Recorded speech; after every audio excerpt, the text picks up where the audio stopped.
창세기 1장 26절부터 28절까지에 있는 말씀입니다. 같이 읽어봅니다. 시작.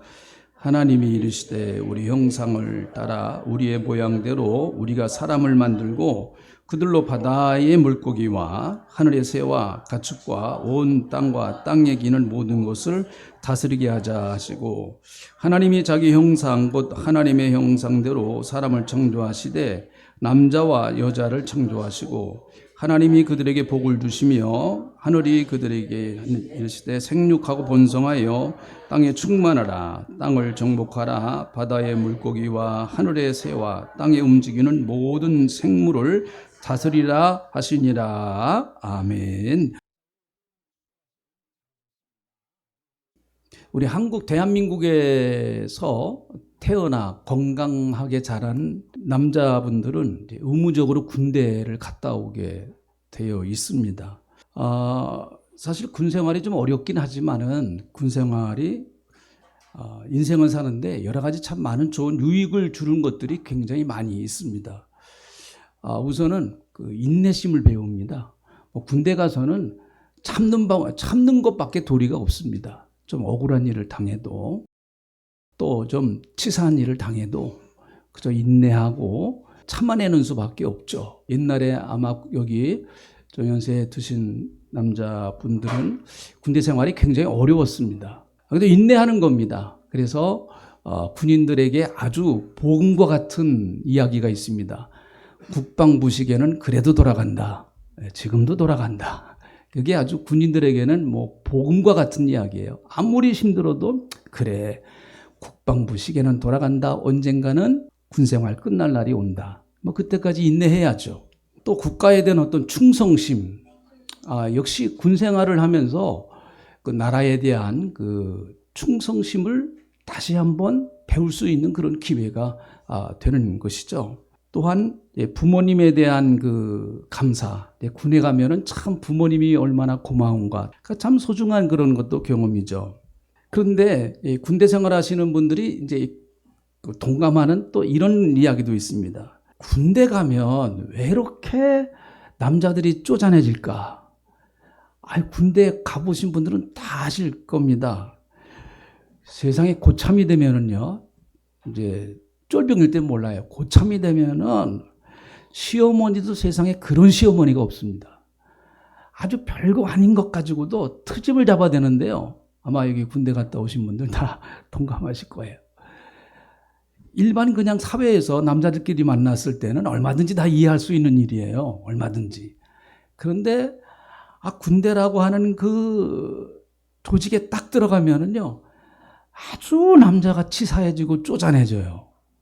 참 이상하더라고요. 남자들만 모아놓고 생활을 하다가 보니까 사회에서는 일어나지 않는 현상들이 일어납니다. 근데 이게 꼭 남자들만 그럴까요? 아마 여자분들도 군대에 가서 딱 여자분들만 딱 그 군대 생활 한다고 하면 남자들하고 비슷한 현상이 일어날 수 있을 거예요. 이런 것들을 보면은 하나님께서 남자와 여자를 함께 살도록 그렇게 창조해 주신 그 창조의 원리 때문에 나타나는 현상이 아닌가. 여자들끼리 모이면 처음에는 좋은 것 같은데 꼭 이상한 현상이 나타나요. 남자들끼리 모여도 마찬가지예요. 남자들끼리 모이면 또 처음엔 좋은 것 같은데 처음에는 의리 이러다가 이제 나중에 주먹 다짐 나고 막 이제 그렇습니다. 그런데 여자분들이 몇 분 끼면은 아주 분위기가 확 달라져 버려요. 분위기가 굉장히 부드러워지고 그런 것들을 우리가 많이 보게 됩니다. 만약 여러분의 동신교회가 여자분들은 안 계시고 남자분들만 계신다. 우리 남자분들 어떻게 생각하세요? 여자분들은 한 분도 안 계세요. 남자분들만 계신다. 아주 그렇게 쓰는 숨을 짓고 계시는 분들이 계신데, 난 다음 주에 안 나올 거야. 막 그러는 남자분들도 있겠죠. 반대 현상도 마찬가지 아니겠습니까? 우리 교회는 남자분들 안 계세요. 여자분들만 계세요. 네, 처음엔 좋은 것 같지만 이거 힘들어요. 아주 목사 힘듭니다. 이거 정말. 그러니까 하나님이 남자와 여자를 함께 만들고 함께 같이 살 수 있도록 하신 것이 창조의 원칙이다라고 하는 것을 우리는 이 말씀을 통해서 제가 지난주에도 좀 말씀드렸고 또 이번 주에도 이렇게 말씀을 드립니다. 그래서 사춘기가 되면은 여러분 이제 이성에 관심이 생기기를 시작합니다. 그 전까지는 뭐 여자 남자 이렇게 구별이 잘 안 되죠. 근데 사춘기가 딱 들어서면은요 괜히 자기 마음에 드는 그 뭐 이성이 생기면은 얼굴만 봐도 얼굴이 그냥 불그럭불그럭해지고 가슴이 콩닥콩닥 뛰고 그리고 뭐 어쩌다가 손이 한번 싹 스쳤다 그러면은 그날은 아주 그냥 밤잠 못 자는 이제 그런 날이 되기도 하고 이제 그렇습니다. 이거는 여러분 누가 가르쳐서 되는 것이 아니고 하나님께서 인간의 마음속에 같이 이성이 같이 남자와 여자가 같이 살아갈 수 있도록 그렇게 하나님이 우리의 마음속에 DNA를 넣어줘 버리신 거예요. 그래서 자연적으로 그런 현상이 나타나게 되는 것이죠. 그래서 하나님은 인간을 창조하셨는데 자 27절 다시 한번 보시죠. 27절 같이 읽어봅니다. 27절 읽어보시죠. 시작. 하나님이 자기의 형상 곧 하나님의 형상대로 사람을 창조하시되 남자와 여자를 창조하시고 네, 이게 하나님의 창조의 큰 법칙 가운데 하나인 것입니다. 그래서 하나님은 인간을 창조하실 때 그 원칙이 인간은 함께 가도록 창조하신 거예요. 여자와 남자, 단순히 여자와 남자뿐만 아니라 여러분 공동체로서 인간은 같이 살아갈 수밖에 없게끔 하나님이 그렇게 만들어 주신 것이죠. 그래서 여러분 그 유명한 그 철학자에 썼던 그 발음하기가 조금 어려워요. 키에크 게로. 발음이 좀 어려워요. 그 사람이 그런 말 했습니다. 고독은 죽음에 이르는 병이다. 고독은 죽음에 이르는 병이다. 그 무섭다는 거죠. 외로움이라고 하는 것이 그만큼 무섭다는 거예요. 죽음에까지 갈 수 있는 병이다라고 하는 것이죠. 여러분 그래서 함께 살아가기 위해서는 서로가 돕는 배필이 되어야 합니다. 하나님께서 하와를 창조하신 이유를 2장 18절에 돕는 배필이다라고 말씀하셨죠. 한번 이 말씀도 읽어봅니다. 같이 한번 읽어보겠습니다. 시작. 여호와 하나님이 이르시되 사람이 혼자 사는 것이 좋지 아니하니 내가 그를 위하여 돕는 배필을 지으리라 하시니라. 네, 여러분 하나님이 만들어 놓으신 모든 피조물은 다 아름답고 좋습니다. 이미 하나님이 그렇게 선포하셨어요. 보시기에 좋았더라. 보시기에 심히 좋았더라. 그런데 아담이 혼자 사는 것을 하나님이 보시기에 좋지 않게 보이셨어요. 사실 이것은 하나님이 아담을 위한 배려이지 하나님을 위한 것은 아닙니다. 하나님이 하와가 있든 안 없든 뭐 없든 하나님 편에서는 크게 그렇게 의미가 없는 거죠. 이것은 하와를 만드신 것은 아담을 위한 하나님의 배려예요. 배려입니다. 그런데 여러분 창세기 2장 18절에 돕는 배필이라고 하는 그 히브리 말은 에제르 네게드라고 하는 말인데요. 에제르 네게드라는 말이에요. 이 에제르라고 하는 말이 굉장히 참 의미 있는 말이에요. 나중에 이것이 신약 성경에서는 어떤 의미가 통하는가 하면은 파라클레토스라는 말과 같은 의미를 갖고 있어요. 파라클레토스, 보혜사, 돕는 자라는 게 에제르라는 말과 파라클레토스는 서로 상통하는 단어예요.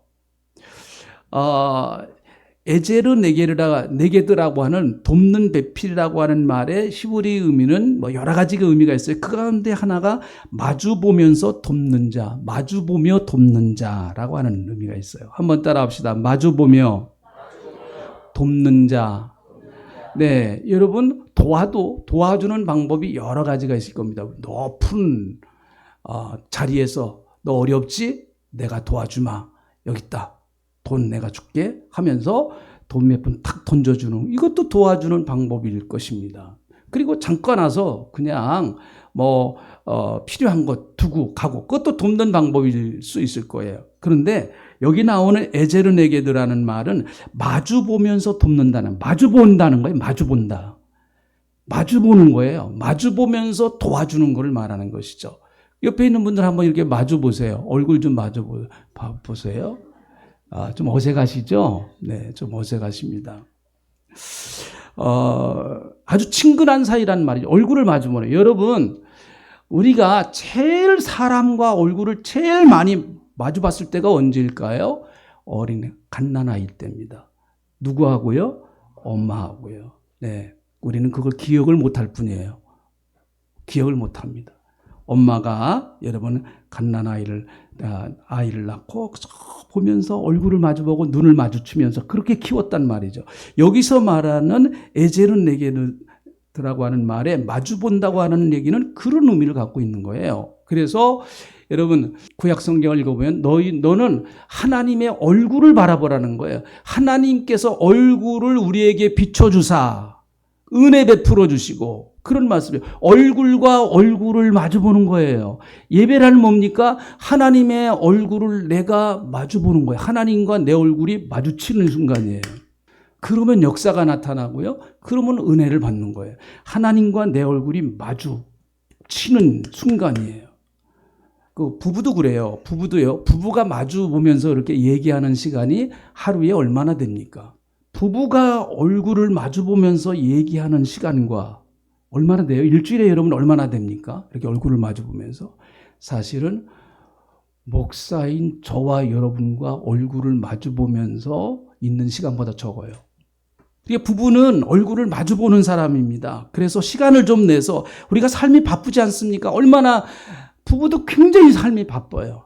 남편도 아내도 다 요즘은 같이 맞벌이를 하기 때문에 같이 모여서 부부도 같이 모여서 식사할 수 있는 시간도 어떻게 보면 많지 않고 그래요. 한참 정신없이 애 키우고 뭐 돈 벌고 그럴 때는 부부도 사실은 한 자리에서 같이 앉아서 가지고 이렇게 식사할 수 있는 시간조차도 그렇게 많지를 못해요, 보면은. 그나마 식사할 수 있는 시간이 마주 보면서 여러분 할 수 있는 그 시간인데 그 시간마저도 대단히 지금은 한국 사회 같은 경우는 우리가 살고 있는 현대 사회는 너무 바쁘니까 어떻게 부부가 어떻게 보는가 하면 둘이 같이서 앞만 봐요.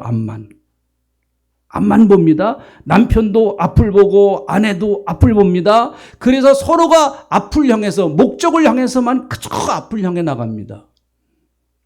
그러니까 내 옆에 있는 아내가 어떤 상태인지 잘 몰라요. 아내가 남편이 어떤 상태인지 잘 몰라요. 가끔 우리가 뭐 좀 힘들고 그래도 참 마주 볼 수 있는 시간이 있어야 됩니다. 그래서 교회에서도요. 인사를 하실 때 안녕하세요 이러시면 안 돼요. 정중하게 얼굴도 좀 보시면서 네, 안녕하세요. 한 주간 편안하셨습니까? 제가 옛날에 저 사람 기억하는지 모르겠습니다만 옛날에 가정사역을 공부할 때 이제 같이 참여한 일이 있었거든요. 근데 강사가 이렇게 부부가 얼굴을 딱 보면서 마주보래요. 눈을 딱 마주쳐갖고 마주보래요. 야, 그거 참 아주 얼굴이 간질간질하더라고요. 정말 얼굴이 간질간질해요. 근데 우리는 그런 걸 잘 안 해봤기 때문에. 네.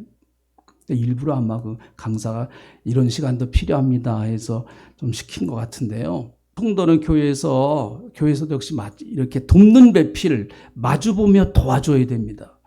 인간은 독립적인 존재면서도 공통적인 존재입니다. 공동체적인 존재예요. 인간은 그래서 어울려서 함께 살아갈 때 행복한 것이죠.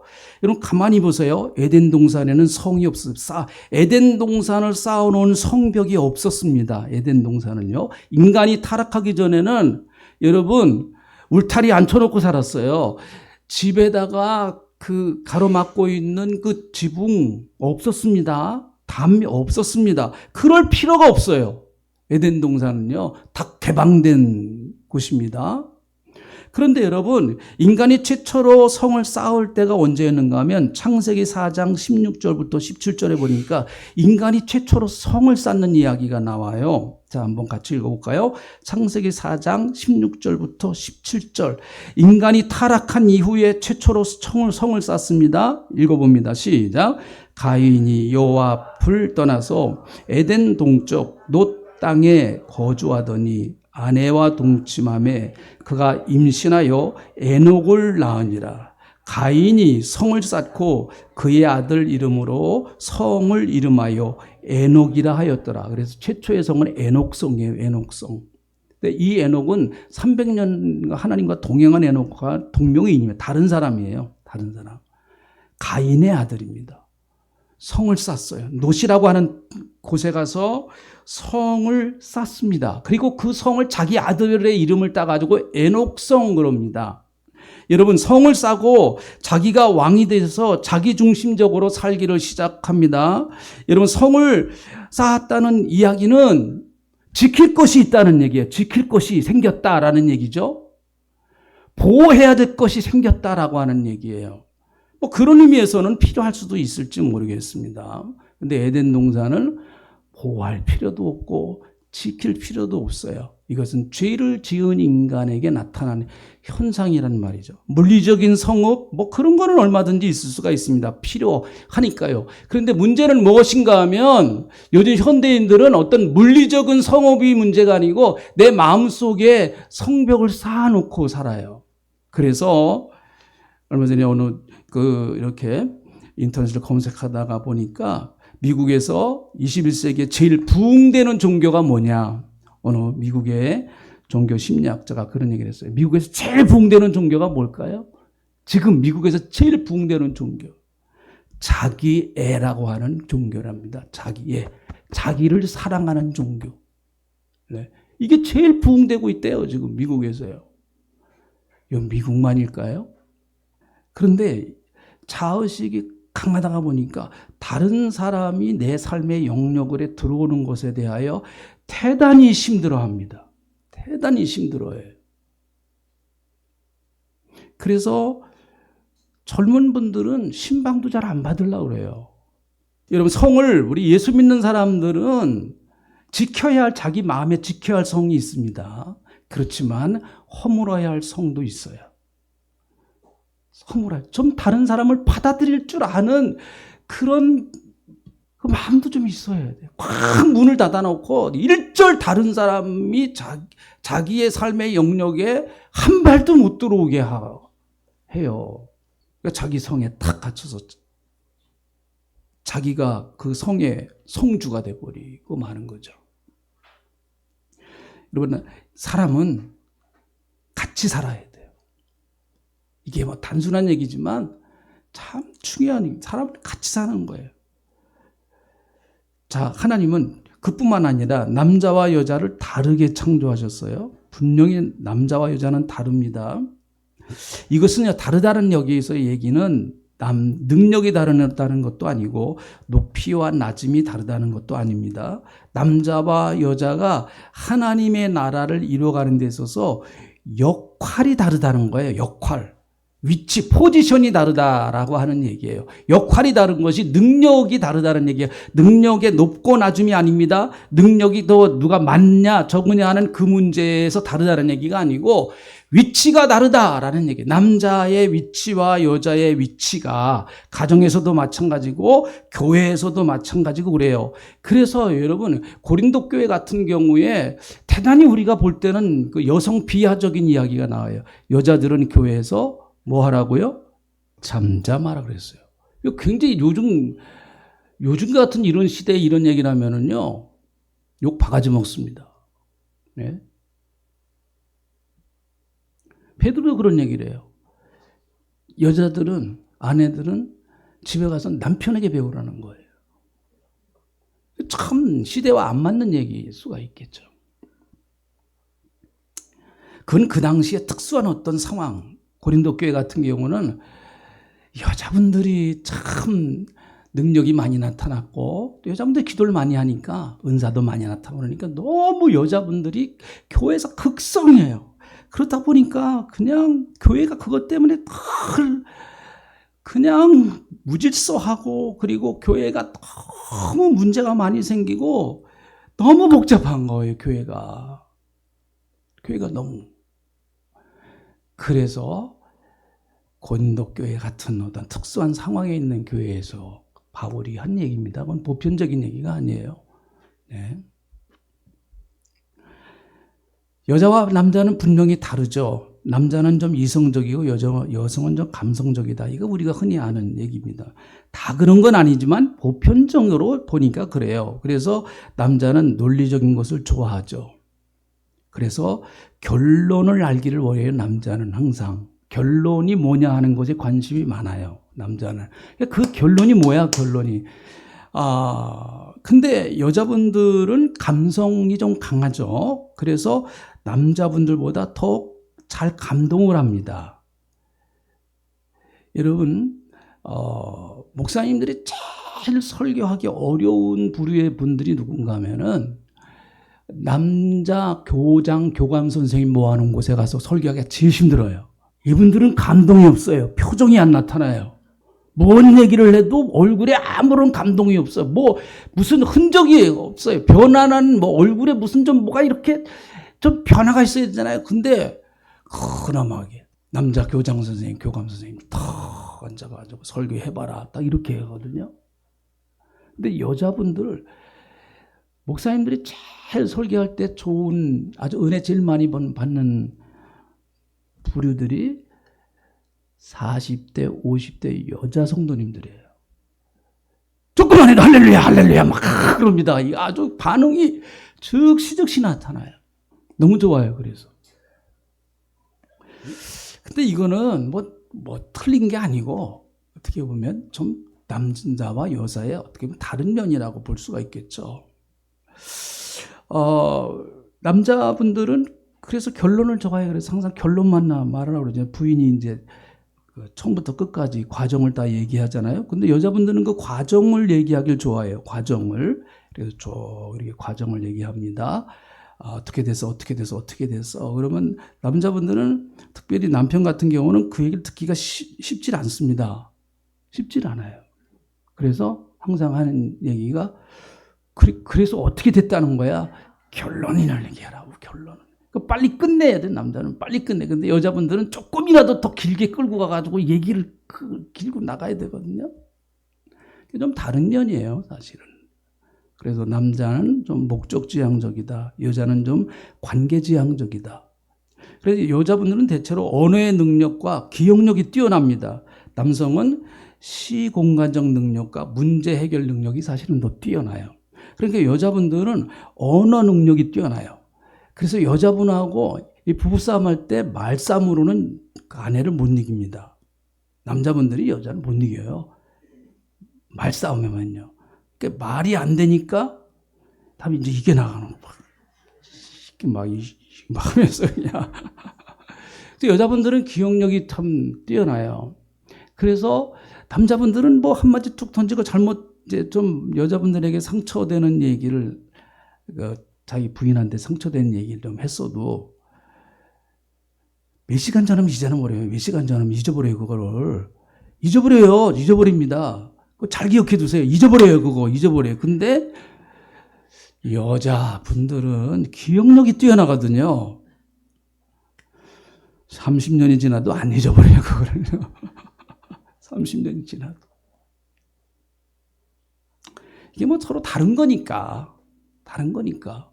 그 다른 걸 서로가 인정하면서 살아가야 된단 말이죠.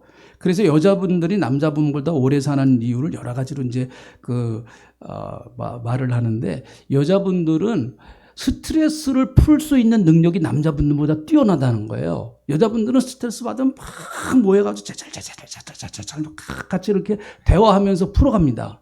근데 남자분들은 탁 속에 마음에 탁 담아놓고 얘기 절대로 안 합니다. 그리고 그렇게 얘기하는 것이 남자의 권위를 깎아내리는 것 같은 그런 생각을 갖고 있어요. 자기 아내한테, 아이들한테 내가 이렇게 어려운 것을 내가 그건 남자로서, 가장으로서 권위가 상실되는 거예요. 그러니까 안 해요, 안 해. 그래가지고 속으로 그냥 막 스트레스를 많이 받거든요.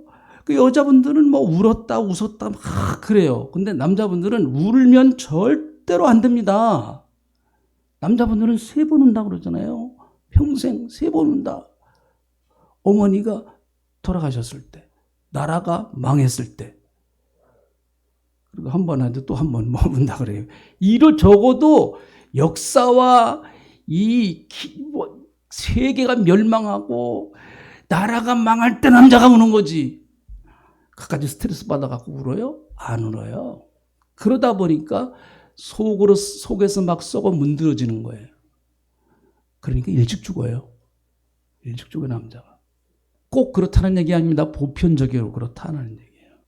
그러므로 여러분 다름을 인정하고 그것을 이해해야 합니다. 다름을 인정하지 않으면 나 외에는 누구와도 함께 어울려 살 수 없습니다. 자꾸 여러분 저 사람을 나를 만들려고 그러면 안 됩니다. 성경은 다르다고 얘기를 했어요. 다른 것이 하나 되라고 얘기를 했지 저 사람을 나로 만들려고 막 이해하지 않습니다. 될 수도 없는 거예요. 그거 저 사람을 어떻게 나로 만들어요? 네? 못 만드는 거예요. 그거는요. 될 수가 없어요. 저 사람은 저 사람으로 하나님이 만들어 놓으셨어요. 그렇게. 나는 나대로 하나님이 만들어 놓으신 거예요. 저 사람을 나를 만들려면 안 돼요. 절대로. 저 사람과 같이 사는 연습을 해야 돼요. 하나 돼서 같이 사는 연습을 해야 돼요.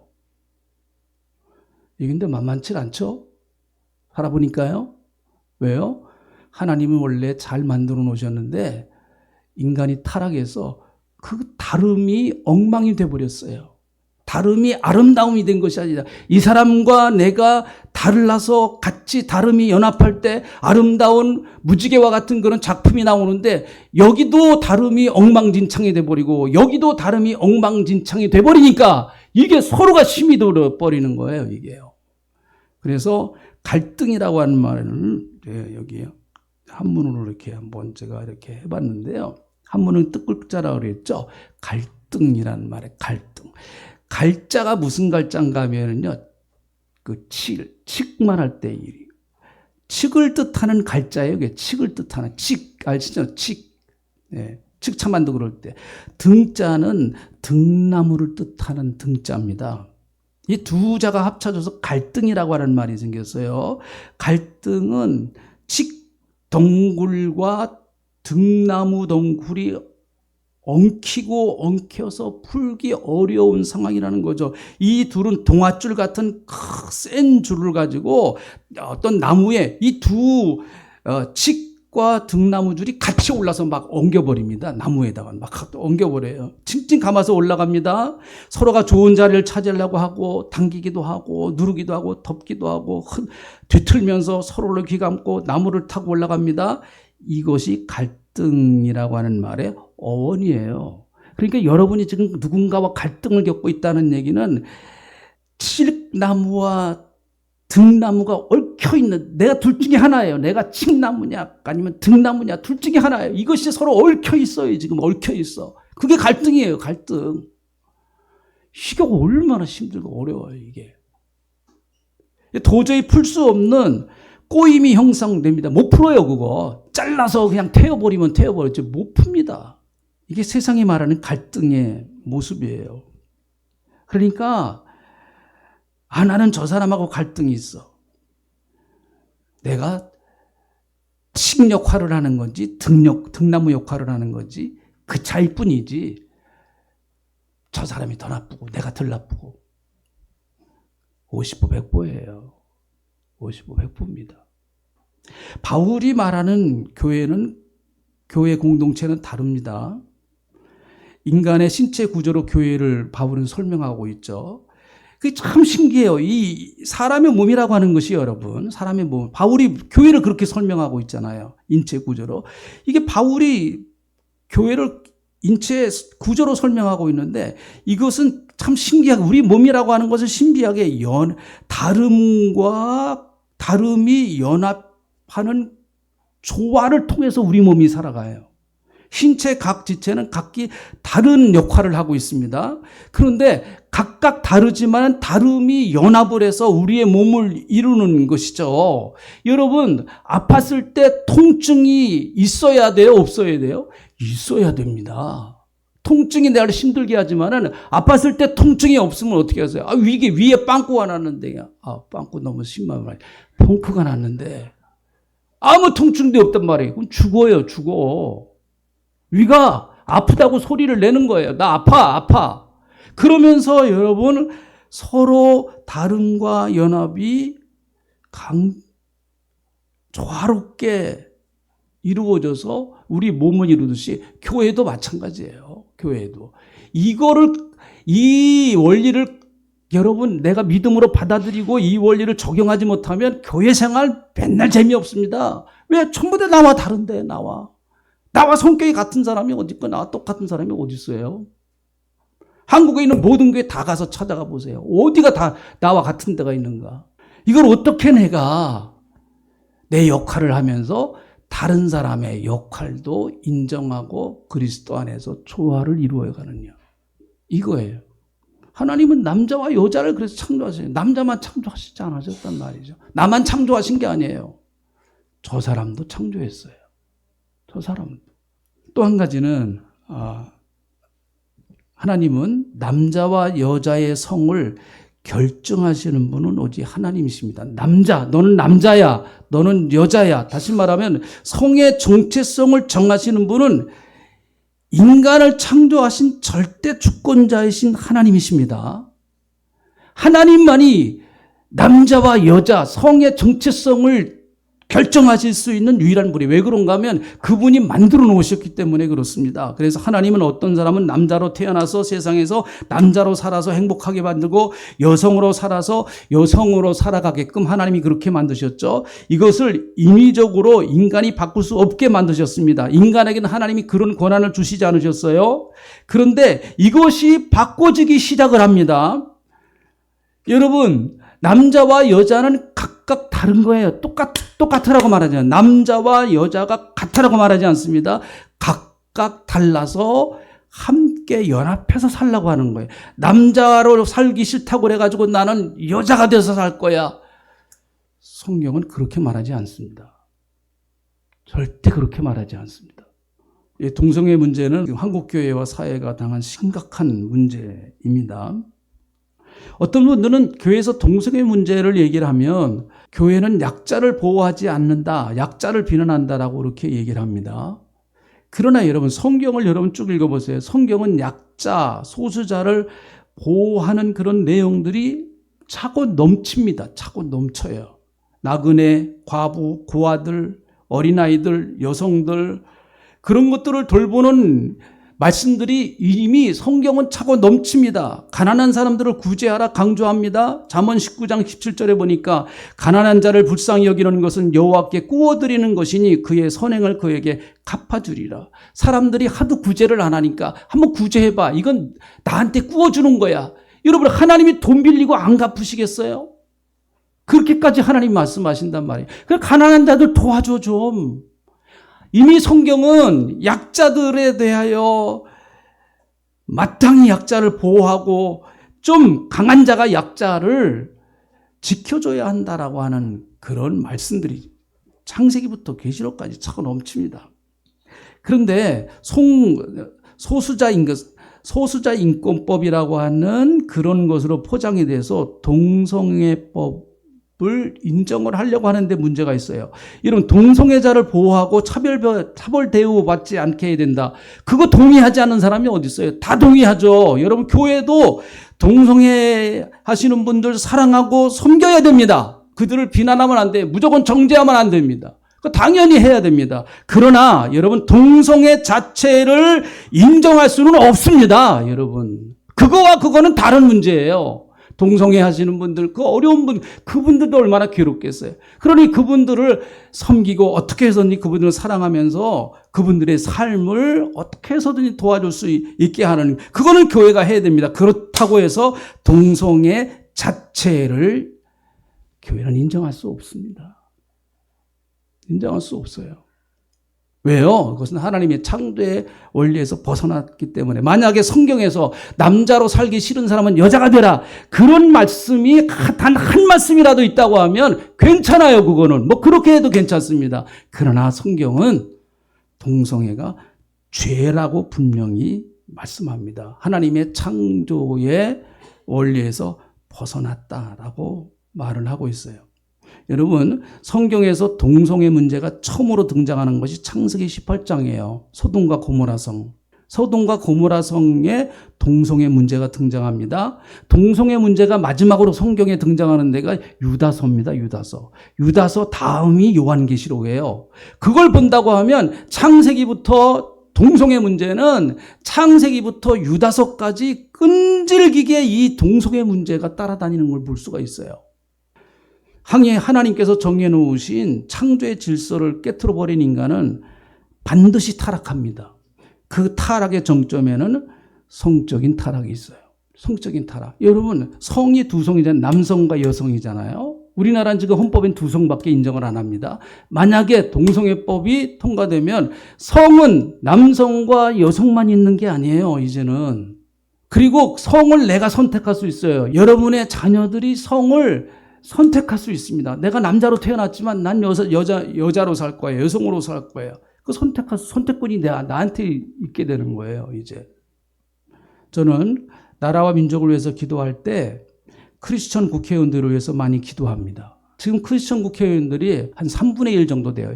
이제 새로운 국회가 개원될 텐데 자꾸 동성애법을 여러분 소수자 인권법에다가 끼워넣어. 그러니까 소수자 인권법이 여러 가지 있습니다. 장애인 소수자 지키고 무슨 누구 소수자 그러니까 노인 소수자 지키고 이런 그 가운데다가 하나로 동성애법을 끼워넣습니다.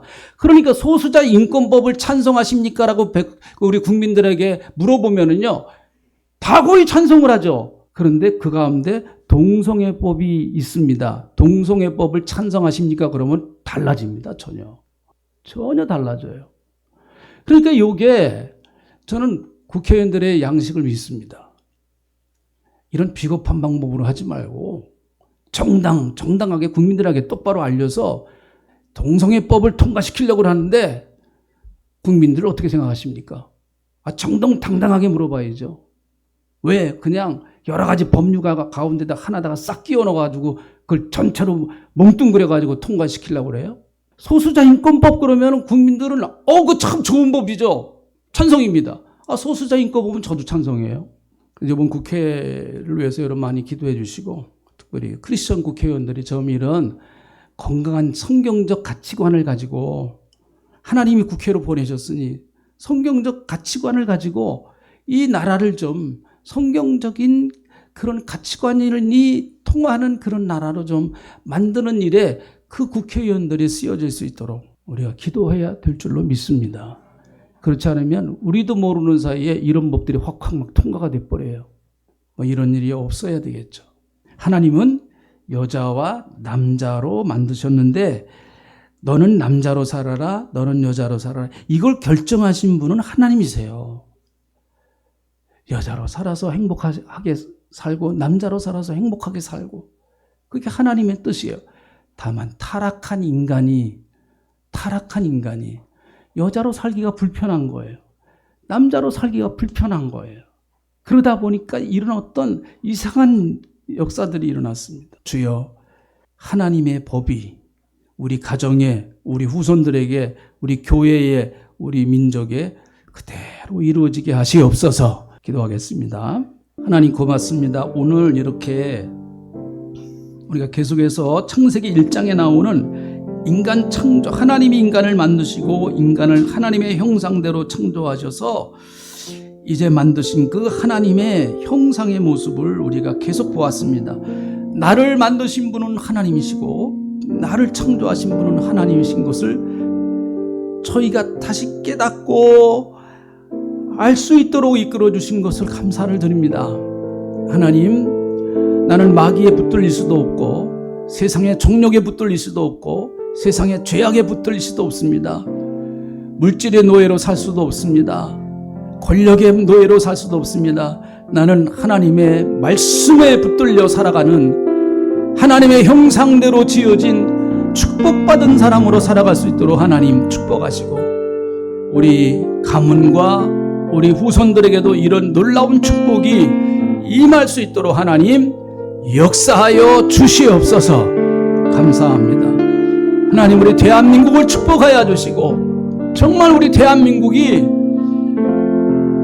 성경적인 가치관을 가지고 이 나라가 건설되게 하시고 더 많은 곳에 복음이 증거되고 더 많은 사람들이 주님 앞으로 돌아와 정말 민족적으로 하나님을 경배하고 예배하는 그런 마지막 시대의 제사장 국가로서의 사명을 감당할 수 있도록 하나님 역사하여 주실 줄로 믿습니다.